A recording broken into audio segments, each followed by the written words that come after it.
Other shows we have for you to enjoy at myclassicradio.net. The Avengers was most certainly not a household name in South Africa prior to the radio series.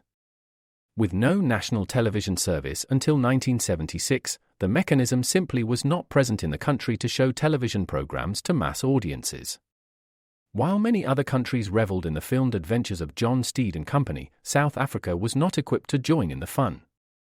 The series took Britain by storm and made a major impression in the American markets, being that greatest of rarities, a British series given a network transmission slot. However, as a filmed series, rather than a videotaped one, The Avengers was able to gain a modicum of exposure in South Africa through film rentals. Come and listen at myclassicradio.net. It's not easy being the one everyone counts on to keep the facility running, no matter the weather or supply chain hiccup. But we get you, Raymond in Buffalo, and Maria in Miami, Jules in Minneapolis, and Stan in Central Indiana, taking control of everything that's under your control. At Grainger, we're here for you with experienced branch staff at over 250 locations so you get the product you're looking for. Call, click Grainger.com, or just stop by. Grainger, for the ones who get it done.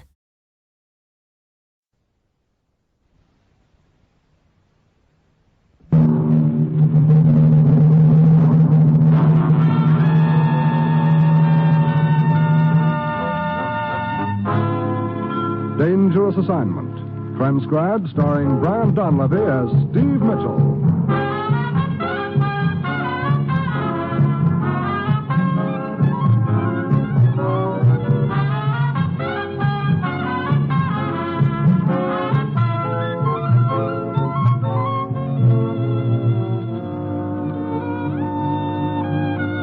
Yeah, danger is my assignment. I get sent to a lot of places I can't even pronounce. They all spell the same thing, though, trouble. But when I walk into the commissioner's office, I don't realize that this assignment's going to prove that you can sometimes hang a killer sky high with a little piece of string.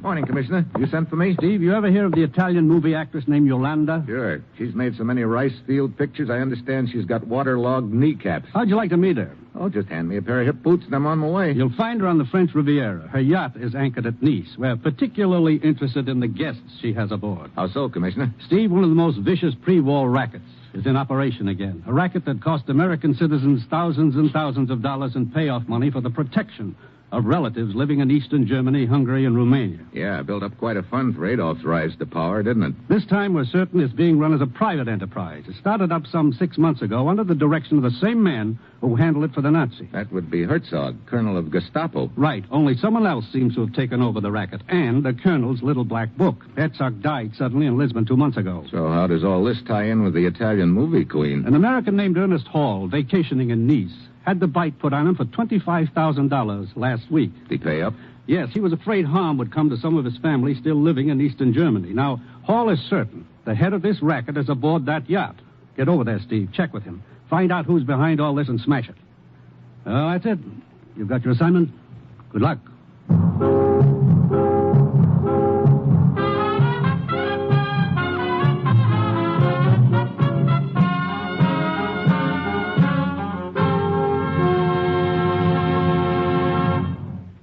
The National Broadcasting Company is presenting Dangerous Assignment, starring Brian Donlevy in the role of Steve Mitchell, colorful two-fisted government agent. At all those places of the world where danger and intrigue walk hand in hand, there you will find Steve Mitchell on another Dangerous Assignment. Thursday evening is an entertainment-filled listening night on NBC Radio. Set your dial to this station for such fun-packed programs as Truth or Consequences, with Ralph Edwards playing host on America's favorite party game. There's fun, surprises, and always the unexpected when you listen to Truth or Consequences each Thursday. And for Western songs and adventure, hit the trail to Paradise Valley and the Double R Bar Ranch, for there you'll find The Roy Rogers Show and 30 minutes of top-flight entertainment. Robert Young is another Thursday night visitor when he stars in Father Knows Best. We know you'll all enjoy these wonderful programs, so be sure to set your dial right here to this NBC station for top-flight radio entertainment each Thursday night.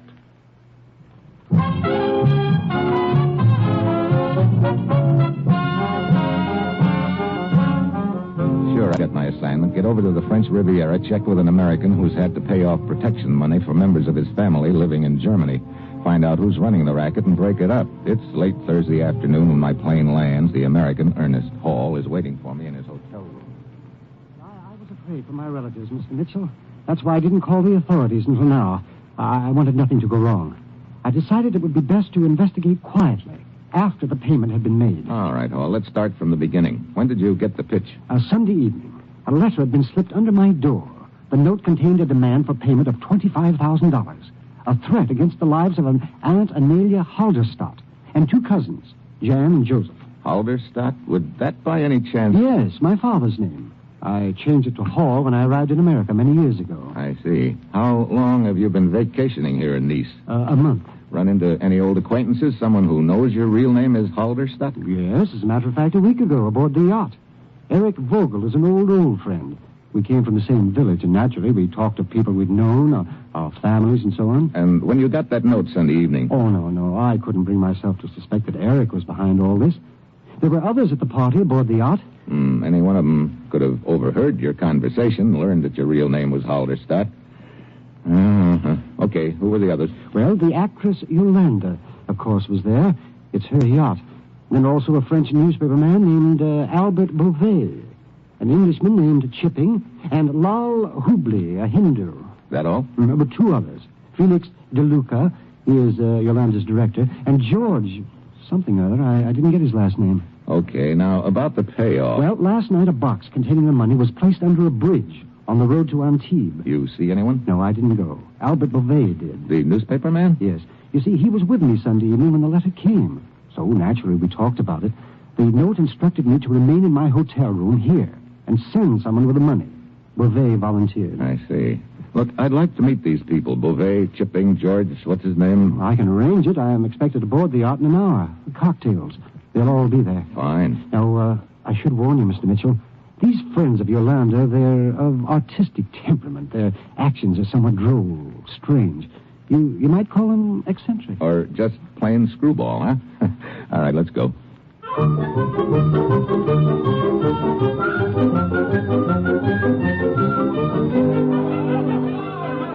Well, I've met some characters in my time, but nothing like the wacky group assembled aboard Yolanda's yacht. The queen herself is attired in a leopard skin bathing suit, dark glasses, a floppy sombrero with a fur 4-foot brim.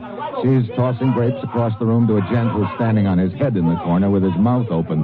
The Hindu, draped in his sheet, is sitting cross-legged on the bar, and he's cracking walnuts with his teeth. Paul introduces me to Yolanda, and a split second later, the door bursts open. Two gents race into the room. Each of them is armed with a saber. That was Chipping, and the one called George. I didn't even get to say hello. They will be back. Come on, Joe. You sit down here next to Yolanda. Sit down, Joe. The name is Steve. I don't like it, but I like you. And everybody I like, I call a Joe. Come on, Joe. Sit down. Relax. Light me a cigarette. Sure. A martini, Steve? Yeah, but easy on the olives. I may have to drive tonight. You didn't meet everybody, Joe. Over there is Lal. Lal? And that one is DeLuca. Hi, DeLuca. Get over your head. Say hello to Joe, huh? Hello! Viva Graziano! Viva Roque! Here's your cigarette, Yolanda. Oh, thank you. You know, I like you. You've got a class. I owe it all to the Continental. Oh, television, huh? So you from USA, huh? That's right, Yolanda. Ever been there? Some of the years, I'm going to make a picture there. DeLuca, he's writing it now. A beautiful story. Joe, it is just beautiful. Hey, if you like it, Joe, hey, it's about a young girl. I'm telling you, DeLuca. Now, this young girl, Joe, she picks oranges. Grapes. Oranges? Grapes. I ought to know. I'm writing. I'm sick of grapes. Always I'm jumping on grapes into my bare feet. You can't jump on oranges. Stupido, who wants to jump on oranges? I'll have a go at it, my dear. Now, you keep out of this, Mr. Chip. No, back to the wall, Giorgio, chap. Come on, on guard. On guard. Ow, touche. Very good. Oh, I say, you're a new chap here, aren't you? Yeah, the name's Mitchell, Steve Mitchell. Oh, I'm Chipping. No jokes, please. And this is Georgie. I can't remember his last name. Hello, Steve. Just call me George. What is this business about Aragnes? I was trying to tell Joe the story of my next picture. It's about a girl who picks oranges. Poor but honest, hard-working, and all that sort of stuff, eh? A proud, stout heart beating beneath her tattered sweatshirt. Falls in love with a gentleman farmer named Rodney. He's a cad, of course. Who told you? Oh, I say, really, that's a bit of old hat, you know. What's old hats got to do with it? You don't know this story at all, I'd no? love to hear about it by all means, my dear. I place myself at your feet. Okay, while you're down there, you untie my sandals. My feet are killing me. It's jumping on those lousy grapes.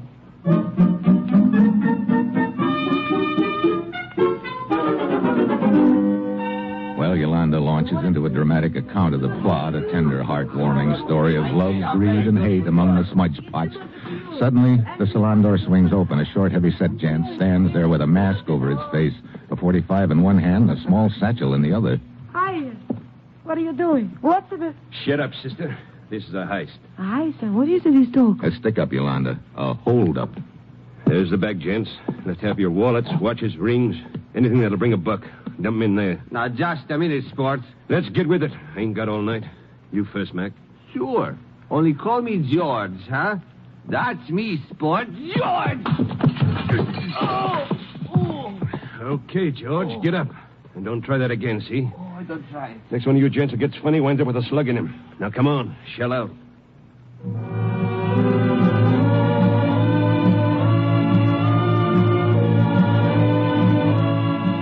Picks up the bag, backs out of the room, and then he's gone. I take 3 quick steps to the door, stick my head outside. The slug chips a hunk of mahogany just over my head. Then I hear footsteps going down the gangplank. I take off on the double. Freddie Hall is right behind me. Do you see him, Mitchell? I think he ducked around the warehouse. Come on, we'll cut through here. Hold it. What is it? Someone coming up alongside the building, and he's in a hurry. Hold it, Buster. What? Good work, Mitchell. On your feet, Buster. Let's have a look at you. Got a light, Hall? Yes. Yes, here we are. Mitchell? What's the matter? You recognize this gent? It's Albert Beauvais, the newspaper man. Oh. Beauvais, you all right? Oh, Monsieur Hall, it's you, huh? Where is he? He must not get away. Now, let me go. Take it easy. Who are you talking about? The man who robbed those aboard the yacht, I hired him. You hired him? What does all this mean, Beauvais? It was a plan that the money you gave me to place under the bridge last night, Monsieur Hall, I had marked it, don't you see? So you staged this hold-up and hoped you'd trace the marked money? Oui, alors. He was trying to bring the wallets to me. Of all the screwball... Look, Beauvais, where does he hang out? Oh, a small hotel, not far from here. Come on, we better get over there fast. We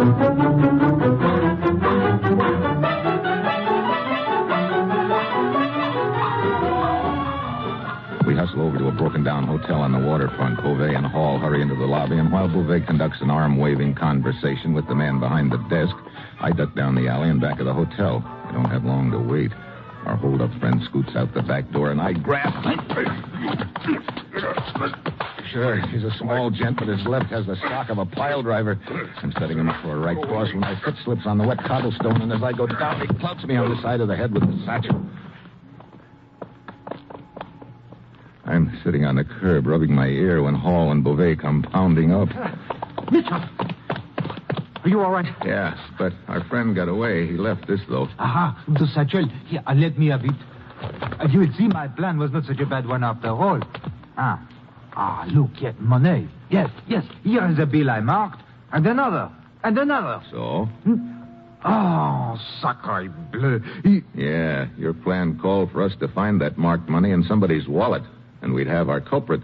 The money is here all right, but where are the wallets? He must have thrown them away. Now we are right back where we started from.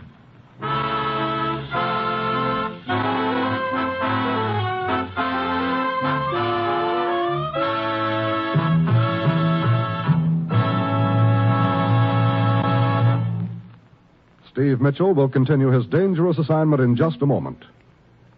Have you started your Christmas wishing yet?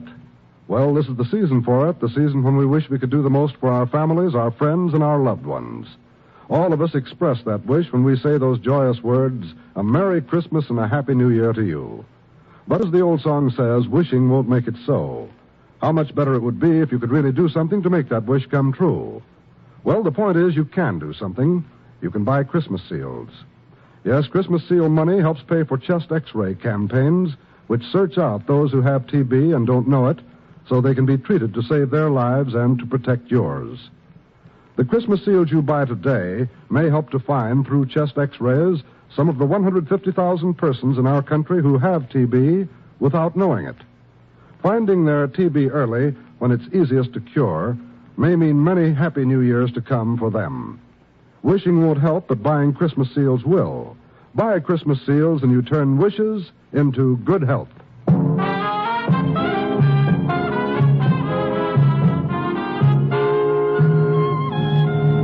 Now back to Dangerous Assignment and Brian Donlevy as Steve Mitchell. Your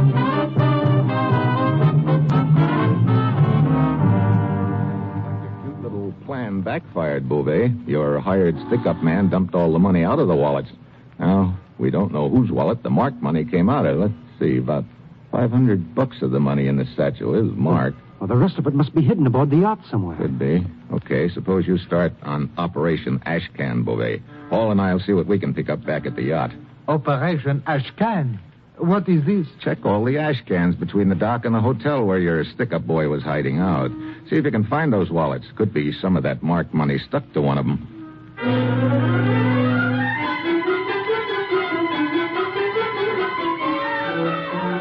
Hall and I head back to the yacht. Yolanda, Chipping, and George are in the lounge. I put the satchel on the table and tell them we tracked down the stick-up man, that he got away, but we recovered the money. How much money was there?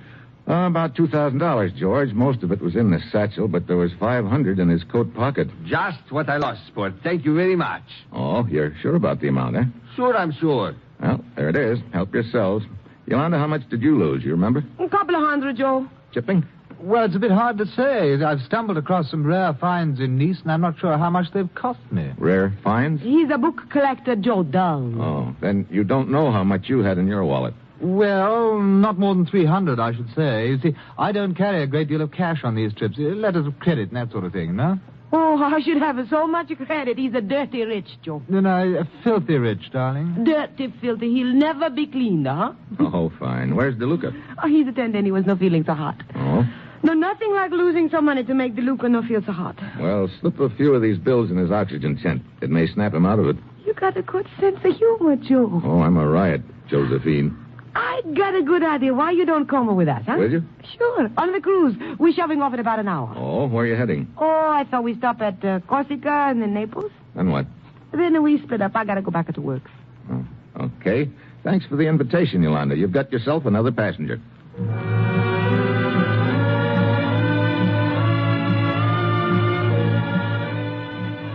We shove off, and along about dark, everybody gathers in the lounge for cocktails. Everybody but me. I figure this is my chance to start searching the staterooms, and George What's-His-Name is currently at the top of my suspect list because of the way he tried to stop the holdup, and later a prompt claim he put in for the $500. So I give his cabin a frisk, but I can't find anything. I step out in the passageway and turn to close the door behind me. Suddenly, something hard connects back of my ear. It knocks me to my knees. I can hear somebody taking off down the passageway. I stagger to my feet, brush the cobwebs out of my brain, then pound along the passageway around the corner. Oh. Oh, well, Mitchell, I came below to warn you. Warn me? Yes, I saw DeLuca leave the lounge a few minutes ago. I thought he might have come down here. I see. What happened? I got hit on the head. Must have been DeLuca. Maybe. He took off in a hurry. Did you find anything in George's stateroom? No. I'll try Beauvais next. Wait a minute. Sounds like they're all coming below to change for dinner. Great. Okay, looks like I'll have to wait for another chance.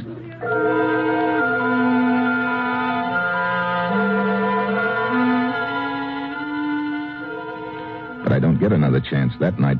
After dinner, Yolanda wants to play charades, so we all have to choose up sides. Lal Hubli, the Hindu, sits in one corner, cracking walnuts and keeping score. When the game finally breaks up, everybody turns in, so I'm out of luck. The next morning, when I come out on deck, Corsica is in sight. Yolanda and DeLuca are standing at the rail. This is my homeland, Corsica. All night I dream about it. A great island, Mitchell. Home of great people. You and Napoleon, huh? Please. Put Napoleon first. Napoleon and me. Poor DeLuca. He thought he was going to be one more Napoleon during the war. It was nothing. Oh, he's a sore eyed, Joe. Instead of the battlefield, he got a desk job. It was a liaison officer in Berlin.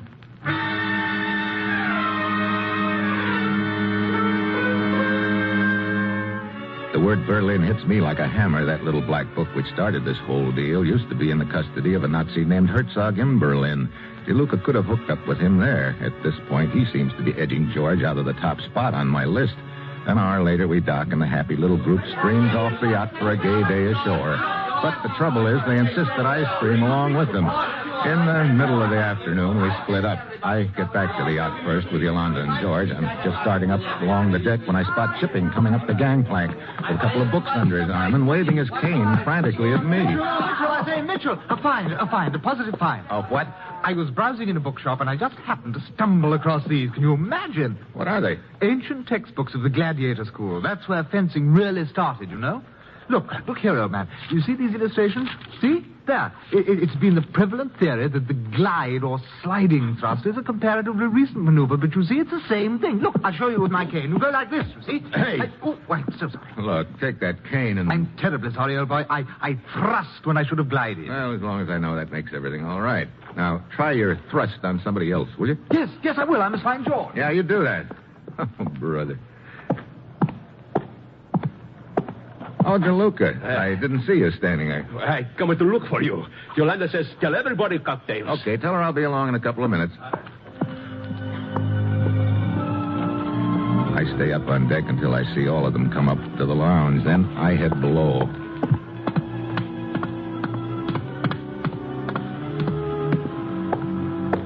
DeLuca's stateroom is first on my list. I go over it carefully, but there's no sign of the money. I move to Chipping's room next to it and search it. Nothing. I know I've got to work fast before they miss me. Yolanda's room is next. I give it a thorough frisk, but I'm getting nowhere. Then I spot something in her wastebasket, a piece of green string. Suddenly I remember Chipping's books had been tied with green string. I remember something else, too. There was no sign of those books in Chipping's stateroom. I look around Yolanda's room. There's a bookcase built into one wall. I go over to it. The lower shelves are crammed with novels, but then on the top shelf I spot what I'm looking for, Chipping's rare books on fencing. I climb up on a chair, pull one of them out. Yeah, the pages have been cut away, and the book is full of money. Nice work, Mitchell. What? Well, hello, Chipping.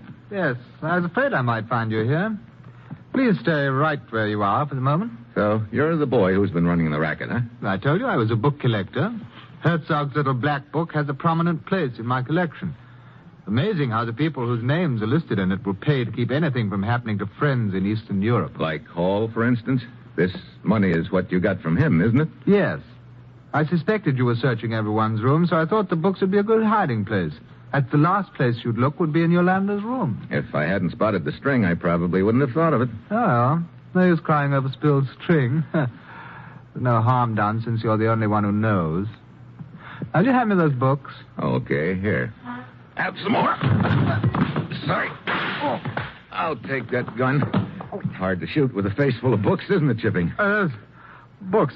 Mitchell. Yeah, kind of a dirty trick sweeping a shelf full down on you, but after all, you made such a point to being a book collector, I thought I'd just add a few more to your collection, the hard way.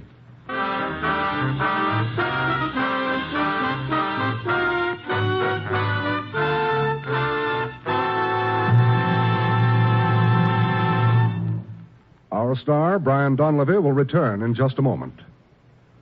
Fresh new comedy material to keep you laughing all evening long is what you'll hear every Tuesday night on this NBC station. Yes, Tuesday brings such stellar programs as Fibber McGee and Molly, The Red Skelton Show, The Dean Martin and Jerry Lewis Show, and Two for the Money. You'll enjoy them all on NBC. Fibber and Molly have been entertaining you from 79 Wistful Vista for more than 15 years, and they still bring you chuckling good comedy each Tuesday night. That clown of clowns, Red Skelton, brings you a three-ring circus of laughs with Junior, the mean little kid, Cauliflower McPug, and Willie Lump Lump. Dean Martin and Jerry Lewis are the madcap comedians in our Tuesday night lineup, and you never know what to expect next when they team to bring you a half hour of top comedy listening. Then, of course, Herb Schreiner is the power behind Two for the Money, and his power is to make you feel at home with his down-to-earth humor.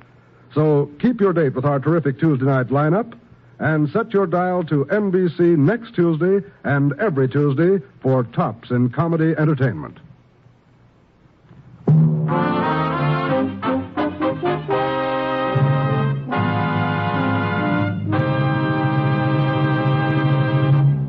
Next week, Austria. A border incident with me in the middle. That will be Steve Mitchell's dangerous assignment next week.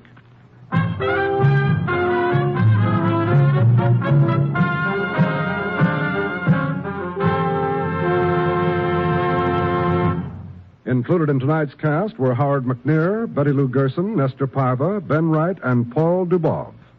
This is John Storm speaking.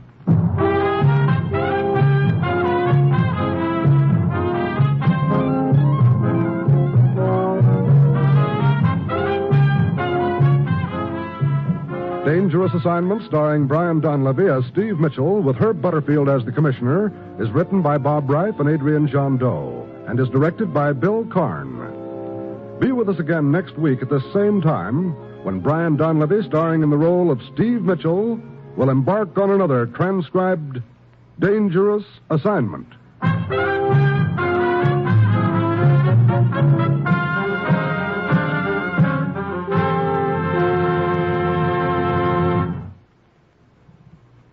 Tomorrow, hear both Judy Canova and Truth or Consequences on NBC.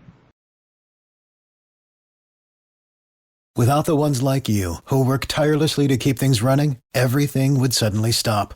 Hospitals, factories, schools, and power plants, they all depend on you. No matter the weather, emergency, or time of day, you're the ones who get it done. At Grainger, we're here for you 24/7, with supplies and solutions for every industry, and access to product specialists ready to help. Call, click Grainger.com, or just stop by. Grainger, for the ones who get it done.